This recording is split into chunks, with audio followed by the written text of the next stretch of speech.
Traverse l'épreuve, les pieds usés, meurtris. Sache qu'une source d'eau vive peut toujours guérir ton cœur. Tu vois les pas du Sauveur, sa lumière te guidera. Il t'appelle, entends sa voix. Il dit marche avec moi, je calmerai ton cœur tourmenté. Marche avec moi, tes montagnes je déplacerai. Oh, prends ma main, et si ton cœur est oppressé, marche avec moi, je marcherai avec toi.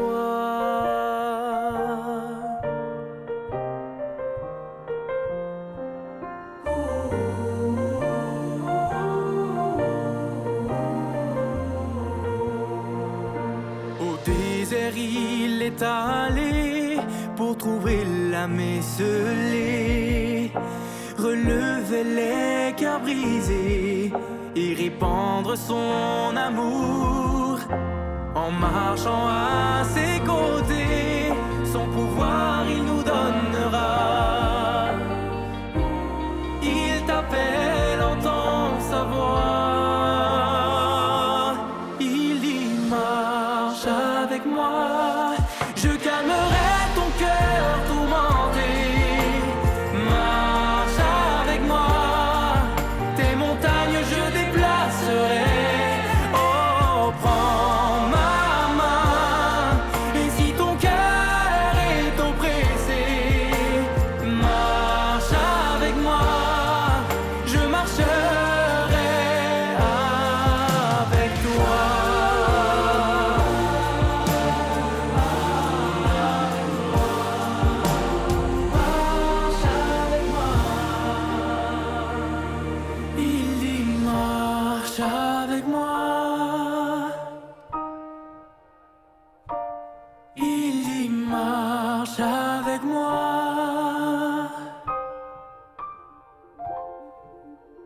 Marche avec moi, je calmerai ton cœur tourmenté.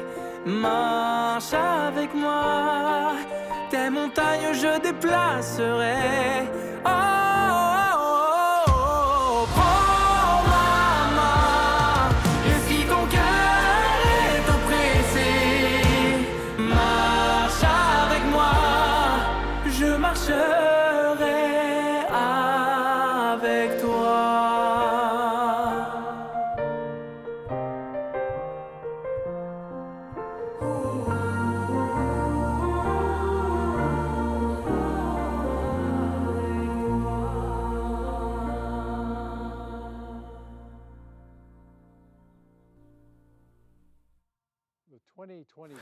Le thème des jeunes pour 2026 est l'invitation de Jéhovah à Enoch, le prophète d'autrefois. Marche avec moi. Marche avec moi est également l'invitation que le Sauveur lance à chacun de nous. Nous sommes ici sur un plateau de cinéma qui rappelle la Jérusalem antique et qui a été construit il y a plusieurs années par l'Église pour tourner les vidéos sur la Bible et le livre de Mormon. Nous avons pensé qu'il serait approprié, alors que nous parlons de marcher avec Jésus, d'être dans un cadre qui nous rappelle qu'il a marché sur terre et qui nous a donné un exemple parfait à suivre. Retournons ensemble au temps d'Enoch. Enoch vivait à la 6e génération après Adam et était l'arrière-grand-père de Noé. Dieu l'a appelé comme prophète pour enseigner l'évangile de Jésus-Christ au peuple, dont une grande partie avait déjà rejeté le Seigneur et ses prophètes. Dieu voulait qu'Enoch ramène le peuple sur le chemin des alliances. Enoch a été appelé à une époque où l'histoire du monde, où les gens vivaient environ 10 fois plus longtemps que nous aujourd'hui. Et il était probablement considéré comme très jeune, peut-être comme un adolescent de nos jours. Au début, Enoch a répondu à l'appel de Dieu avec le doute au cœur. Il a demandé à Dieu pourquoi il l'avait choisi. Il a dit en substance « Je suis trop jeune, je ne m'exprime pas très bien, surtout en public. Tout le monde me déteste. pourquoi me choisis-tu » En réponse aux doutes et aux craintes d'Hénoch, le Seigneur lui a promis qu'il mettrait des paroles dans sa bouche et lui donnerait la capacité de parler avec puissance. Il a dit « Mon esprit est sur toi et je justifierai toutes tes paroles. » Ensuite, le Seigneur a fait une promesse à Hénoch et lui a lancé une invitation. Elles sont les mêmes pour nous aujourd'hui. « Tu demeureras en moi et moi en toi. C'est pourquoi marche avec moi. » La Bible rapporte qu'Hénoch a marché avec Dieu. Avec la bénédiction du Seigneur, il est devenu un grand voyant et prophète. Beaucoup ont suivi ses enseignements et se sont repentis, mais d'autres l'ont rejeté. Au fil du temps, les justes se sont rassemblés dans un lieu qu'ils ont appelé la ville de sainteté. Et le Seigneur appela son peuple Sion, parce qu'il était d'un seul cœur et d'un seul esprit, et qu'il demeurait dans la justice, et il n'y avait pas de pauvre en son sein. Comme vous le savez, Dieu a finalement enlevé le peuple de Sion au ciel. Gardez à l'esprit que le Seigneur s'est mis au niveau d'Hénoch. Hénoch n'était pas parfait, il lui manquait encore beaucoup de qualités et de compétences. Il n'avait pas beaucoup d'expérience. Cependant, le Seigneur savait que si Hénoch marchait avec lui, toutes ces choses arriveraient en temps voulu. De la même manière, Jésus nous invite, où que nous soyons, à marcher avec lui. Nous n'avons pas besoin d'atteindre un certain niveau de capacité ou de spiritualité pour qu'il s'intéresse à nous. Son invitation et sa main sont tendues dès maintenant, et tout le monde est concerné. Mais soyons clairs, le Seigneur ne propose pas de marcher avec nous sur n'importe quel chemin. Il nous invite à marcher avec lui sur le bon chemin, sur son chemin. Son chemin est le seul, l'unique à nous mener à la vie et au bonheur éternel. Que signifie marcher avec lui ? Le lendemain de sa mise à part comme président de l'Église, lors d'une interview, on a demandé à Frère Oaks quel était son message à l'Église. Sans hésitation, Frère Oaks a répondu « Jésus-Christ est le chemin ». Le roi Benjamin, prophète du livre de Mormon, a enseigné à son peuple « Il n'y aura aucun autre nom donné, ni aucune autre voie, ni moyen par lesquels le salut puisse parvenir aux enfants des hommes. » Pour marcher avec le Seigneur, vous devez contracter des alliances avec lui, en commençant par le baptême. Chaque jour, vous faites de votre mieux pour respecter ses commandements, vous vous repentez si vous trébuchez, et vous continuez d'essayer. Vous vous souvenez toujours de lui. Il envoie son esprit afin qu'il soit toujours avec vous pour vous guider, vous réconforter et vous aider. Il vous bénit par sa grâce et sa miséricorde. Quels que soient les succès, les échecs ou les difficultés que vous rencontrez, il est la réponse à tous vos problèmes.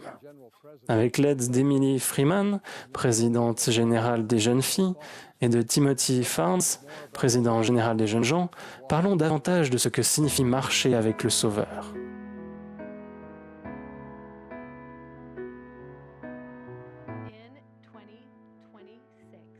En 2026, nous étudierons l'Ancien Testament, qui se trouve être mon livre d'écriture préféré.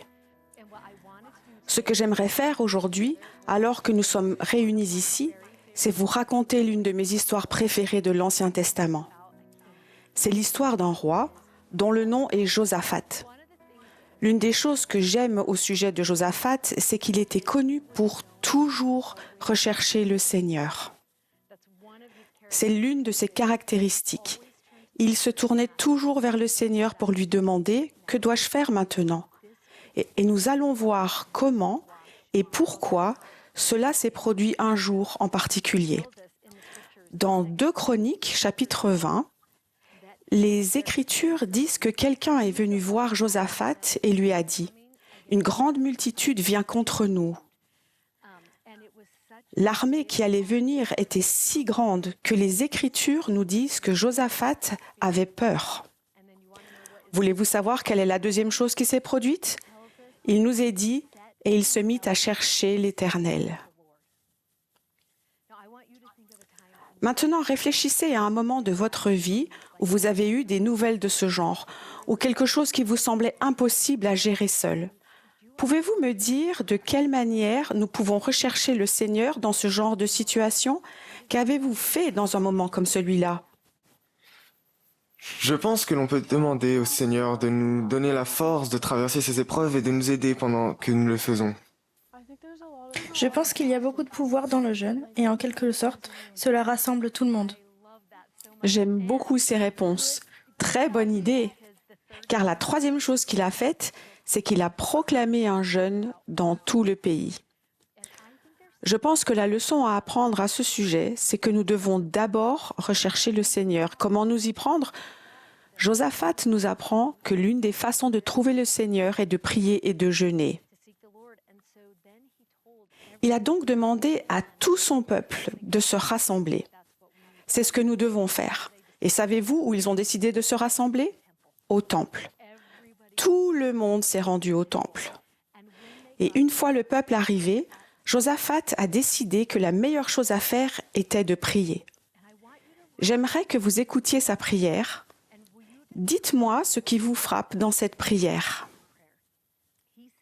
Il a dit, « Éternel Dieu de nos pères, n'es-tu pas Dieu dans les cieux, et n'est-ce pas toi qui domines sur tous les royaumes des nations? N'est-ce pas toi qui as en main la force et la puissance et à qui nul ne peut résister? » Ensuite, il a parlé de ce qui allait leur arriver. Ils allaient avoir besoin d'aide tout de suite. Et il s'est souvenu d'une promesse que le Seigneur a faite aux personnes qui allaient au temple. S'il nous arrive quelque calamité, l'épée, le jugement, la peste ou la famine, nous nous présenterons devant cette maison et devant toi, car ton nom est dans cette maison. Nous crierons à toi du sein de notre détresse, et tu exauceras et tu sauveras. Ensuite, il a dit ceci. Ô notre Dieu, nous sommes sans force devant cette multitude nombreuse qui s'avance contre nous, et nous ne savons que faire. Mais nos yeux sont sur toi. Maintenant, dites-moi ce que vous aimez le plus dans la prière de Josaphat. Quelque chose qui vous a marqué? Oui? En gros, il disait que s'ils sont dans la maison du Seigneur, s'ils sont là avec l'Esprit, s'ils sont là pour demander son aide, il les aidera et il sera là pour eux. Oui, quelle belle promesse, n'est-ce pas? Pensez-vous que c'est toujours le cas aujourd'hui? Oui, bien sûr. Oui. Combien d'entre vous ont eu l'occasion d'aller au temple et d'y ressentir la présence du Seigneur et la force qu'on y trouve lorsqu'on se tourne vers lui dans sa maison? J'ai beaucoup aimé le fait qu'à la fin de la prière, il conclut par une promesse de Dieu, une promesse réciproque. Il ne fait pas que demander ses bénédictions à Dieu, mais il lui dit également « Je me tournerai vers toi, quoi que tu fasses ou quoi que tu dises. » Avez-vous déjà fait une prière comme celle-là? Oui, beaucoup. Oui, le Seigneur répond à nos prières de différentes manières, et c'est ce que nous apprend l'histoire de Josaphat. J'aime le fait qu'elle nous dise que, alors qu'il priait, et après cette prière, il est écrit, tout Juda se tenait debout devant l'Éternel, avec leurs petits-enfants, leurs femmes et leurs fils.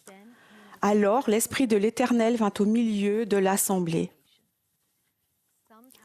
Parfois, la réponse nous parvient sous la forme d'un sentiment. Et parfois, elle nous parvient tout de suite. Parfois, elle nous parvient plus tard. Mais l'autre chose qui s'est produite, ce sont les paroles qui leur ont été dites. Voici ce qu'elles disent. « Ne craignez pas et ne vous effrayez pas devant cette multitude nombreuse, car ce ne sera pas vous qui combattrez, ce sera Dieu. » Avez-vous cela à l'esprit quand vous pensez aux réponses aux prières? Que pouvez-vous m'enseigner sur le fait de recevoir une réponse aux prières? Je pense que nous devons avoir le cœur ouvert à ce que notre Père Céleste veut nous dire. Très bien. C'est intéressant parce que dans cette histoire, le Seigneur donne un plan de bataille. Vous souvenez-vous quel était le problème? Quel était le problème? De quoi Josaphat s'inquiétait-il? L'armée qui avançait sur eux? Oui, cette grande armée qui marche sur eux. Et ils se sont tous rassemblés, pas seulement les hommes, mais aussi les mères, les enfants et même les bébés. Et maintenant, ils vont faire un plan de bataille. D'accord. Et voici la stratégie qu'ils vont adopter pour surmonter ce qui est sur le point de se produire. Savez-vous quel va être le plan de bataille? Se tenir tranquille. Cela vous semble un bon plan de bataille? Non. Non, et j'aime ce que vous venez de nous enseigner. Nous devons être disposés à accepter ce que le Seigneur a en vue pour nous. Ce jour-là, ce que le Seigneur avait à l'esprit, c'était « tenez-vous tranquille ». Voilà la stratégie. Je trouve que l'expression « tenez-vous tranquille » est vraiment cool, car c'est comme si Jésus-Christ nous disait « sois tranquille parce que je suis avec toi ». Je pense qu'en plus de cela, on doit faire des efforts pour se souvenir de ces choses. On ne peut pas juste prier une fois, puis passer à autre chose, comme si rien ne s'était passé. On doit continuellement se souvenir de Dieu, de Jésus-Christ, de cette prière, de l'aide dont nous avons besoin et chercher des réponses. C'est tout. Il a une perspective bien plus grande. Et si nous sommes patients et attendons, le moment où nos prières seront exaucées viendra. Oh, j'aime beaucoup cette idée. J'espère qu'à partir d'aujourd'hui et au début de l'année à venir, avec le thème « Marche avec moi », chacun de nous se fixera l'objectif d'être meilleur dans nos prières quotidiennes. Peut-être dans nos prières du matin ou du soir, mais aussi dans le fait de marcher avec le Christ et de l'impliquer dans la conversation, ou de faire une pause au milieu de la journée d'école, ou quand nous sommes au volant de notre voiture, où que nous soyons, faire une pause pour le remercier d'un magnifique coucher de soleil. C'est ainsi que viennent les réponses et les bénédictions. Et c'est ainsi que nous renforçons notre relation avec lui. J'aimerais vous poser une question. En quoi le fait de prier sincèrement et avec une intention réelle permet-il de marcher avec lui ? En quoi le fait de prier sincèrement et avec une intention réelle permet-il de marcher avec notre Père Céleste et Jésus-Christ ?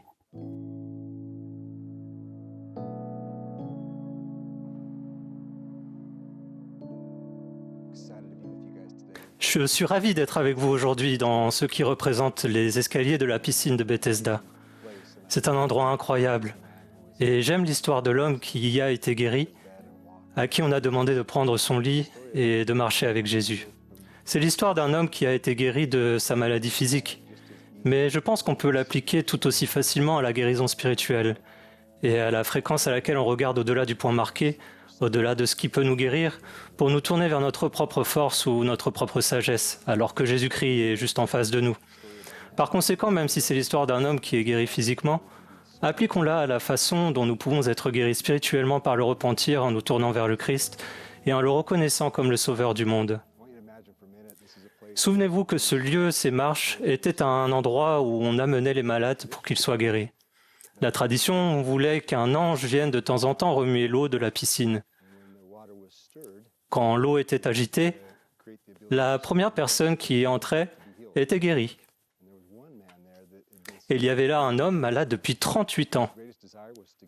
Son plus grand désir était d'être le premier à entrer dans la piscine. Cependant, il était toujours devancé par quelqu'un d'autre. Un jour, le Sauveur s'est rendu à la piscine de Bethesda et il savait qui était cet homme. Et il est allé vers lui. Imaginez un instant ce que le Sauveur a pu penser ou ressentir, sachant qu'il allait guérir quelqu'un ce jour-là, qu'il allait marcher avec quelqu'un qui ne pouvait pas marcher. À votre avis, qu'a ressenti le Sauveur alors qu'il s'approchait de la piscine de Bethesda ce jour-là pour rencontrer cet homme ? Parce que quelqu'un allait recevoir quelque chose qu'il attendait depuis près de 38 ans. J'aime cette idée. Le Sauveur ressent la même chose lorsqu'il vient à vous et que vous lui exprimez votre désir de marcher avec lui, de changer, de vous tourner vers lui, de vous repentir. Souvent, nous pensons que le repentir est une punition ou quelque chose de douloureux. Si nous imaginons le Sauveur venant guérir quelqu'un qui attend depuis 38 ans, je pense que c'est une expérience joyeuse. Lisons un petit passage de ce que les Écritures disent concernant la question posée à cet homme. J'aimerais que vous vous imaginiez dans ce genre de situation avoir attendu quelque chose si longtemps avec un grand désir et que vous pensiez à ce vers quoi il se tournait pour être guéri. C'est bon ? Jésus s'est approché de lui et lui a demandé « Veux-tu être guéri ?» Et écoutez ce que l'homme a dit. Il a dit « Je n'ai personne pour me jeter dans la piscine. » Le Sauveur du monde, dont l'un de ses titres est « L'eau vive », était là. Il avait l'eau vive juste à côté de lui et pourtant, l'homme regardait vers la piscine pour guérir. « Lève-toi, lui dit Jésus, prends ton lit et marche. » Aussitôt, cet homme fut guéri. Pour moi, cela signifie qu'il y a quelque chose de permanent. Il y a quelque chose qui dure plus longtemps. Jésus savait que l'homme ne reviendrait pas sur les marches. Ainsi, le repentir peut vous changer immédiatement, tout comme cela a été le cas pour l'homme à la piscine de Bethesda. Quand il a décidé de se tourner vers l'eau vive, le sauveur du monde, cela a tout changé pour lui. Et il a pu se tenir debout et marcher. Et plus tard, Jésus l'a trouvé au temple. En général, le repentir est le précurseur de choses plus grandes dans la vie, telles que des ordonnances comme la Sainte Seine et celle du temple. En pensant à cette histoire et au repentir, que pouvez-vous mettre en place dans votre vie pour vous repentir quotidiennement ?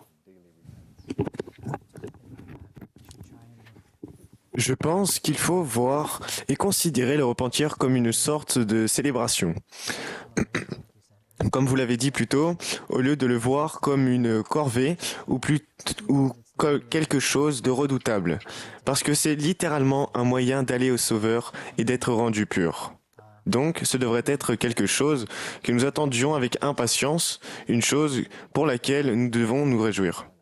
Le président Nelson a dit que nous devons découvrir la joie du repentir quotidien.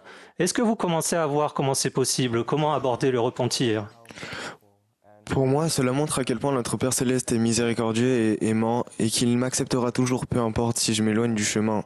Il m'aimera toujours. Merveilleux. Autre chose sur la façon dont le repentir nous aide à marcher avec lui ?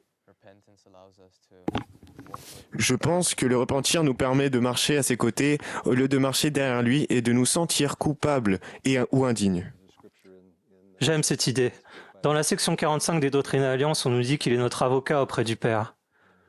Et il prend notre place pour nous édifier, nous fortifier et nous aider. Et j'aime cela, c'est très beau. Pas derrière, mais à ses côtés, n'est-ce pas ? C'est vraiment ce qu'il est. Lorsque nous nous repentons, nous promettons de changer et d'améliorer notre vie. Le vrai repentir est un changement, n'est-ce pas ? Changement de cœur, d'état d'esprit et de façon de penser. Pour moi, cela me réconforte de savoir que je peux toujours retourner auprès de lui. Même si je fais une grosse erreur, je peux quand même marcher avec lui. Oui, le repentir n'est pas un plan de secours. C'est le plan principal, n'est-ce pas ? Nous commettons tous des erreurs et l'une des plus grandes bénédictions que nous recevons en contractant des alliances est un sauveur. Cela me rappelle que même les petites choses nous rapprochent du Christ. Et il s'agit des petites choses de tous les jours, n'est-ce pas ? Les petits pas que nous faisons chaque jour et qui nous permettent de lui ressembler. Simplement que nous devons faire davantage confiance à notre Père Céleste qu'à nous-mêmes. Même si nous pensons qu'une certaine chose va nous aider, notre Père Céleste a toujours une meilleure idée de ce qui nous sera vraiment bénéfique et de ce qui est le mieux pour nous. J'ai l'impression que quand nous sommes frappés par de nombreuses épreuves et difficultés, nous pouvons nous sentir vraiment seuls, presque abandonnés. J'imagine que si j'étais à Bethesda, à attendre pendant 38 ans d'être guéri de ma maladie, je me sentirais seul aussi. Mais à la fin, le Sauveur est quand même venu à lui. Le Sauveur s'est présenté pour le guérir. Pendant n'importe où vous vous trouvez, sur le chemin ou quel chemin vous avez pris, vous pouvez vraiment vous sentir seul. Vous pouvez certainement vous sentir abandonné. Mais il viendra à vous où vous êtes, au moment le plus opportun, et il vous conduira exactement là où vous devez être. Je trouve que la prière est très utile car elle nous permet d'avoir une conversation avec Dieu et de nous sentir spirituellement connectés à lui. Je trouve que c'est un bon moyen pour se repentir et obtenir l'aide de notre Père Céleste. Il y a beaucoup d'espoir dans le repentir parce qu'aucun de nous n'a un nombre limité d'occasions de se repentir. Notre Père Céleste nous accueillera toujours, quel que soit le chemin, le nombre de fois où nous avons commis des erreurs, quel que soit le nombre de fois où nous glissons ou tombons. Il est toujours aussi miséricordieux. Jésus-Christ, en tant que notre avocat auprès du Père, vient et sait à quel point nous faisons des efforts. Auprès du Père, voit et sait à quel point nous faisons des efforts. J'aime cette idée, c'est magnifique. Je vous témoigne que Jésus-Christ vit. Il est le Fils d'un Dieu vivant. Il nous aime d'un amour parfait et ont un plan parfait pour nous. Le plan a toujours été de nous permettre de nous repentir. Dieu nous a donné un sauveur afin que nous puissions nous repentir. Et j'espère que cette histoire vous aidera à reconnaître la joie du repentir et que cela se produira quotidiennement. Vous le choisirez encore et encore. Il est l'eau vive et ma prière est que nous ne cherchions pas ailleurs un autre moyen d'être sauvés ou un autre moyen d'être guéris. Jésus est le chemin et son plus grand désir est que vous marchiez avec lui.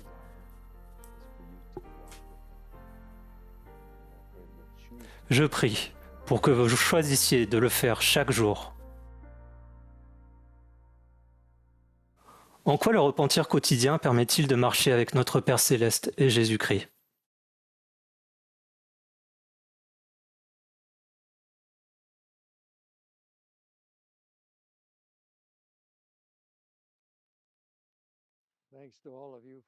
Merci à vous tous d'être venus.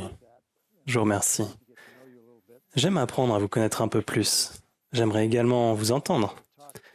J'aimerais parler un peu du rôle des ordonnances et des alliances en lien avec le fait de marcher avec le Sauveur.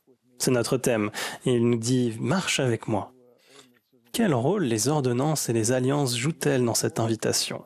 Pour moi, les ordonnances, comme le baptême et la Sainte Seine, sont le moyen par lequel nous faisons des promesses solennelles et prenons des engagements envers Dieu, mais aussi la façon dont il nous fait des promesses solennelles.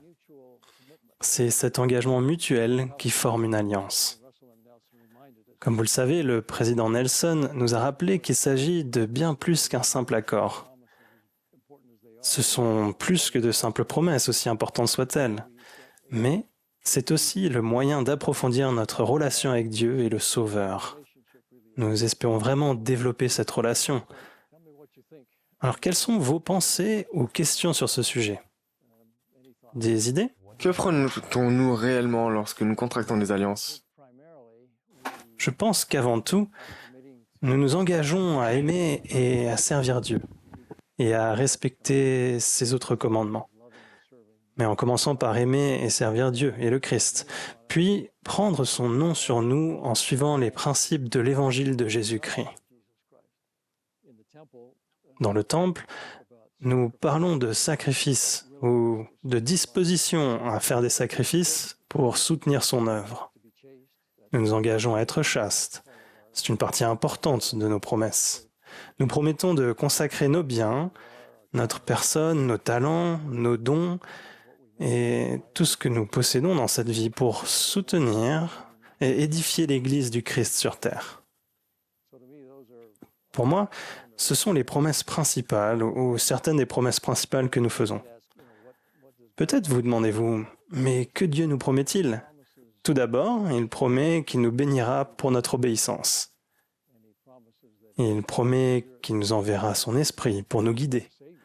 Il nous donnera un sauveur. C'est la chose la plus importante. Il nous donnera un sauveur. Il nous l'a déjà donné. Il nous dotera de pouvoir d'en haut. Et il enverra des anges pour veiller sur nous, littéralement. Et finalement, il nous donnera une place dans son royaume céleste. Pour moi, ce sont là les promesses que nous faisons et les promesses que Dieu nous fait. Et c'est bien d'y penser. Je suis content que tu aies posé la question. Parce que nous ne devrions pas simplement parler des alliances, nous devrions réfléchir aux promesses de ces alliances et à ce que nous faisons au quotidien pour tenir nos promesses. Et puis se poser la question, que puis-je attendre du Seigneur? Nous devons rechercher son aide. Il nous offre une relation, de l'aide et son esprit. Nous pouvons nous reposer sur ces choses, vous savez. Cela rend les journées bien meilleures. Ça rend la vie bien meilleure. Comment pouvons-nous trouver notre propre chemin, faire nos prières personnelles pour être liés à Dieu à notre manière? Je ne suis pas sûr qu'aucun d'entre nous ne prie suffisamment. Vous savez, le Seigneur veut que nous lui parlions. Je pense qu'il nous dit « Parle-moi ». Parle-moi de tout ce qui se passe dans ta vie. Tu peux vraiment me consulter. Je veux que tu me parles de tout ce qui se passe dans ta vie. Prends conseil auprès de moi. Tiens conseil avec moi. Voilà ce qu'il nous dit. Je pense que c'est ce qu'est la prière. Toutes les prières n'atteignent pas cet idéal. Parfois, nous sommes dans une situation très stressante. Notre Père qui tient en 2 mots, on dit « au secours ». Mais quand on prend le temps de réfléchir, de méditer et d'écouter, cela représente une grande partie de ce que nous faisons pour mener une vie d'alliance. Que signifie réellement suivre le chemin des alliances? C'est vraiment essayer d'être comme Jésus. Il est la voie. Il est le chemin. Il nous montre le chemin. Nous devons tous en apprendre davantage sur son exemple. Du moins, c'est mon cas. Je pense qu'il est important d'étudier sa vie et de se familiariser avec ses actes et ses paroles et la façon dont il a réagi dans certaines situations. Nous sommes tous confrontés à des choses différentes de jour en jour. Le Seigneur a suivi un chemin d'alliance. Et si nous faisons ce qu'il a fait, nous avançons sur ce chemin. Alors nous devenons vraiment semblables au Christ. Bonne question. Comment fait-on de son mieux pour marcher avec le Sauveur quand les épreuves de la vie nous semblent écrasantes? C'est une question profonde. Les épreuves de la vie semblent parfois écrasantes. Nous rencontrerons toujours des difficultés et des épreuves. Et d'une certaine manière, elles nous rapprocheront de lui. Ça devrait être le cas. Je repensais à un moment de ma vie où j'avais de véritables difficultés financières. Et dans mes prières, je disais « Accorde-moi un miracle, résous mon problème demain ». Et la réponse était non. Le Seigneur ne l'a pas fait. Au bout d'un moment, j'ai compris que ce dont j'avais vraiment besoin, c'était de lui demander de l'aide chaque jour. Lui demander mon pain quotidien en quelque sorte, de m'aider chaque jour dans les étapes que je devais accomplir ce jour-là. Et puis je priais de nouveau le jour suivant et ainsi de suite. Et tant que je me tournais vers lui et que je me détournais pas, mais que je lui demandais son aide ce jour-là, à ce moment précis, pour un besoin particulier, un jour à la fois, j'ai pensé que j'ai vraiment appris à prier davantage, à entendre ses réponses et à recevoir sa direction. J'ai appris à mieux le connaître. Je crois vraiment qu'en ne m'accordant pas de miracle, en n'enlevant pas l'obstacle, le Seigneur m'a poussé à marcher avec lui, à l'aimer et à en apprendre davantage sur la grâce et sur lui grâce à cette expérience et à sentir que j'avais une relation avec lui, ce que je ressens évidemment encore aujourd'hui. Je voudrais savoir comment nous assurer que nous avons d'autres personnes avec nous et sur le chemin avec le Christ. Je pense qu'emmener d'autres personnes avec nous fait partie du chemin. N'est-ce pas l'une des choses que nous promettons au Seigneur? De l'aimer, mais aussi d'aimer notre prochain. De nous aimer, de nous soutenir, de nous aider les uns les autres. Je suis content que tu aies posé cette question parce que nous devrions y réfléchir. Et comment le faisons-nous? Eh bien, en aimant les autres. Vous ne pouvez pas faire semblant d'aimer. Les gens ressentent si c'est réel ou non. Et c'est un don. L'amour est un don. L'amour du Christ est un don. Dans Moroni, chapitre 7, il est dit que la charité, l'amour pur du Christ, est un don qu'il fera à tous ses disciples qui le demandent. Il nous est dit, demandez, priez avec ferveur pour recevoir ce don afin de pouvoir ressentir un amour authentique, semblable à celui du Christ pour les autres. Et cela vient d'esprit, c'est un don spirituel. Et lorsque vous le ressentez, les autres le ressentent aussi. Et ils réagissent. Ils ne réagiraient pas si vous n'étiez pas sérieux ou sincère. Mais lorsque vous l'êtes, les gens réagissent à votre amour. Et vous serez guidés. Priez pour que le Seigneur vous guide lorsque vous aidez les autres. Vous ne pouvez forcer personne. Dieu ne nous force pas. Il est donc évident que nous ne pouvons forcer personne. La meilleure chose à faire est d'être un bon exemple. Si vous servez le Seigneur, que vous respectez vos alliances et que vous marchez avec lui et que vous êtes heureux, même lorsque les épreuves surviennent, alors les gens le voient. Ils voudront ce que vous avez. Votre exemple fortifiera les personnes qui vous observent sans que vous le sachiez. Veillez les uns sur les autres, aidez-vous les uns les autres. Ne vous contentez pas de dire « bonne chance ». Cherchez des moyens pour vous encourager et vous aider mutuellement. Prenez-vous dans les bras et dites « allons de l'avant ». Cet exemple, cet amour et cette sollicitude réelle sont les meilleures choses que vous puissiez offrir. Et je pense que pour vous, c'est assez naturel, alors continuez. Et puisque on parle des alliances, je vous pose la question suivante. Comment votre préparation pour prendre la Sainte Seine chaque semaine vous aide-t-elle à marcher avec le Christ, à marcher avec lui? Je pense simplement au Christ parce que la Sainte Seine est tout ce qu'il y a est très centré sur le Christ. Quand je l'apprends chaque semaine, je me souviens toujours de lui et de prendre son nom sur moi. En faisant cela, je pense toujours à sa vie et j'essaie d'être comme lui. Tout au long de la semaine, je fais de mon mieux parce qu'à la fin ou au début de la semaine, je veux m'assurer de pouvoir prendre la Sainte Seine et d'avoir l'Esprit avec moi à ce moment-là. Donc, tout au long de la semaine, je me demande constamment, est-ce que c'est quelque chose qui m'empêcherait d'avoir l'Esprit avec moi ? J'y pense pendant la semaine et je m'assure de rester digne. Vous vous préparez toute la semaine, n'est-ce pas? Pas seulement le samedi soir ou le dimanche matin. C'est comme ça que vous menez votre vie. Excellent. En ce qui me concerne, j'essaie de penser à quelque chose que je peux mieux faire ou améliorer et de le faire pendant le reste de la semaine. Et je me concentre sur la façon dont je peux me rapprocher du Christ. Excellent. Comme je distribue la Sainte Seine, je veux me préparer avant de servir les autres. Donc tout au long de la semaine, je me demande, suis-je assez digne pour distribuer la Sainte Seine ? Cela me rappelle aussi l'appel de détenteur de la prêtrise à servir autrui. Cela me rappelle que je dois le faire non seulement pendant la Sainte Seine, mais aussi en dehors de l'Église. Oui, vous avez été ordonné pour cela. Il y a quelques années, Frère Oaks a dit quelque chose que je n'oublierai jamais. Il a fait remarquer que lorsque nous rompons le pain pendant la Sainte Seine, chaque morceau est autre. Il a comparé cela à notre caractère unique, à nos besoins particuliers, à la façon dont l'expiation de Jésus-Christ s'applique à chacun de nous, où que nous soyons, à nos besoins particuliers et notre situation personnelle. Il adapte sa miséricorde à ce dont nous avons besoin sur le moment.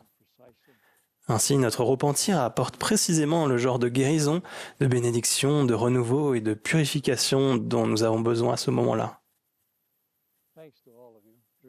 Merci à chacun de vous. J'apprécie vraiment d'être avec vous. Ça a été une expérience édifiante pour moi. Pour conclure, je dirais simplement que lorsque nous contractons des alliances avec Dieu, nous exerçons notre libre arbitre. C'est un choix, un acte que nous faisons pour exercer notre libre arbitre. Lorsque nous le faisons, cela permet à Dieu de déverser ses bénédictions spéciales et, comme le disent les Écritures, le pouvoir de la divinité, sa puissance et sa bénédiction. Et il ne peut le faire que si nous sommes disposés à l'accepter. Il ne l'impose pas. Mais lorsque nous avons exercé notre libre arbitre, avons fait un choix et nous sommes engagés envers lui, alors il peut librement avoir une influence dans notre vie et avec le temps, cela nous sanctifie. Cela fait de nous des hommes et des femmes plus saints et cela nous guide vraiment pour devenir davantage semblables à lui et marcher avec lui, comme nous en avons parlé. Souvenez-vous qu'il est heureux lorsque vous faites un choix qui lui permet de vous bénir, car c'est ce qu'il désire ardemment. Je prie pour que vous soyez bénis. Merci. Dans la perspective des alliances, en quoi votre préparation pour prendre la Sainte Seine chaque semaine vous permet-elle de marcher avec notre Père Céleste et Jésus-Christ ?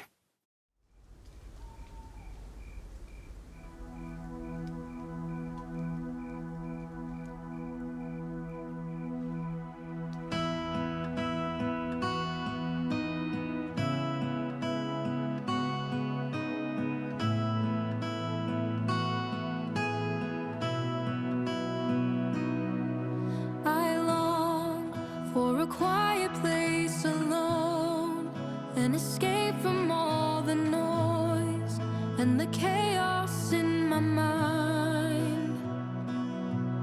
Lord, you are my safest place, my fortress, where I find my strength and power in the stillness of your voice. Oh, nothing compares to how it feels sitting in your presence with you here. I wanna sit in your presence, Jesus, and let the tears that fall wash your feet, because your love, Lord, it feels like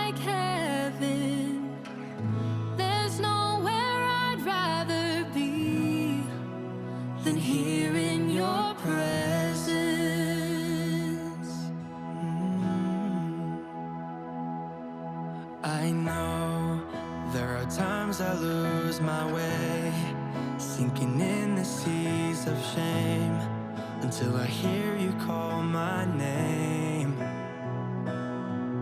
Lord, you never leave me when I falter, always reaching in the water to pull me back in your embrace. So I lift my voice in praise and gratitude, forever kneeling here in awe of you. I wanna sit in your presence, Jesus, and let the tears that fall wash your feet, because your love, Lord, it feels like heaven. There's nowhere I'd rather be than here in your presence. Oh, your presence, it's like heaven, heaven to me, here in your presence.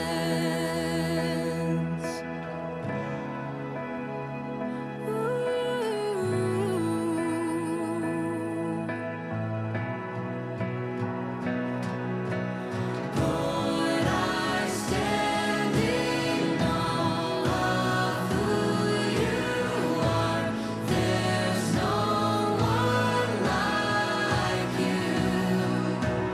Nothing else compares to how it feels to just be with you. Lord, I stand in awe of who you are. There's no one like you. Nothing else compares to how it feels to just be with you. Lord, I stand in awe of who you are. There's no one like you. Nothing else compares to how it feels to just be with you. I wanna sit in your presence, Jesus, and let the tears that fall wash your feet, because your love, Lord, it feels like heaven. There's nowhere I'd rather be than here in your presence.